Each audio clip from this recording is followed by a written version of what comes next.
সে সময় কেন্দ্রে বুথ নির্মাণের কাজ চলছে। আগামীকাল সকাল ৮টা থেকে বিকেল ৪টা পর্যন্ত ৮টি কেন্দ্রে ৮১০টি বুথে ভোট দেবেন প্রায় ৪০,০০০ ভোটার। এবং এই প্রস্তুতির খবর জানতে সরাসরি যুক্ত হচ্ছি সহকর্মী কিশোর জানার সাথে।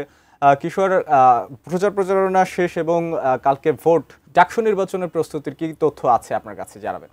ঠিক টিএসসি সামনে দাঁড়িয়ে আছি এবং এখানে আসলে আশেপাশেই বেশ কয়েকটি কেন্দ্র আছে। আগামীকালকে সকাল ৮টা থেকে ডাকসু নির্বাচন শুরু এবং বিরতিহীনভাবে বিকেল ৪টা পর্যন্ত ভোট নেওয়া হবে। বলছিলাম প্রস্তুতির কথা, পিছনে আসলে দেখাই যাচ্ছে, বলছিলাম যে জোরে সোরে প্রস্তুতি নেওয়ার যে বিষয়টি, এর আগে কিন্তু প্রশাসন থেকে জানানো হয়েছিল নিরাপত্তার বিষয়টি এবং ৩ স্তরের নিরাপত্তার কথা বলা হয়েছিল শুরুর দিকে।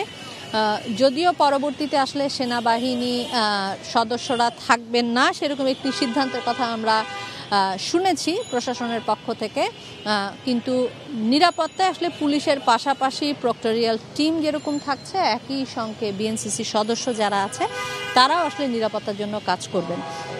মাহমুদ, আসলে দেখতেই পাচ্ছেন সকাল ৬টা থেকে কিন্তু এই কার্যক্রম শুরু হয়েছে এবং যদিও আজকে রাত ৮টার পর থেকে বহিরাগতরা প্রবেশ করতে পারবেন না, সেরকমটি প্রশাসন থেকে জানানো হচ্ছিল বেশ কয়েকদিন ধরেই, কিন্তু আমরা আজকে সকাল থেকেই কিন্তু বহিরাগত প্রবেশে কিছুটা কড়াকড়ি কিন্তু চোখে পড়ছে। কারণ যদিও আজকে ক্যাম্পাস খোলা, যথারীতি ক্লাস পরীক্ষা চলছে, অন্যান্য দিনে যেভাবে আসলে ক্যাম্পাসে মানুষ দেখা যায় বা লোক সমাগম দেখা যায়, আজকে কিন্তু বলতে হবে সেটা একেবারেই কম।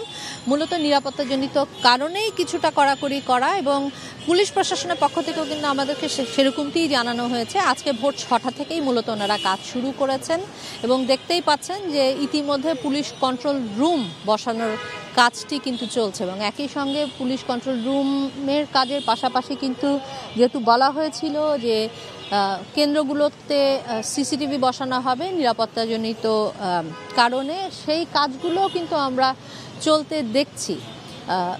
আজকে আসলে মূলত প্রস্তুতির কাজ। গতকালকে আমরা আসলে যে 8টি কেন্দ্রের ভিতর বেশ কটি কেন্দ্র ঘুরে দেখেছি, বেশ কয়েকটি কেন্দ্র যে ঘুরেছি সেখানে কিন্তু দেখা গেছে যে প্রায় বলতে হবে অনেকটুকু কাজই শেষ। যদি আসলে সিনেটের 3টি কেন্দ্র আছে, 3টি হলের কেন্দ্র, সিনেট ভবন, আমরা কিন্তু সিনেটের একতলাটি গতকালকে প্রায় প্রস্তুত বলতেই পারি। এরপরে হয়তো বা ব্যালট বক্স এবং ব্যালট পেপার যেটি, সেই জিনিসগুলোই আসলে এখন ঢোকা বাকি এবং বাকি যে কেন্দ্রগুলো আছে, কারণ উদান স্কুলও একটি কেন্দ্র, university laboratory school and college সেটিও একটি কেন্দ্র।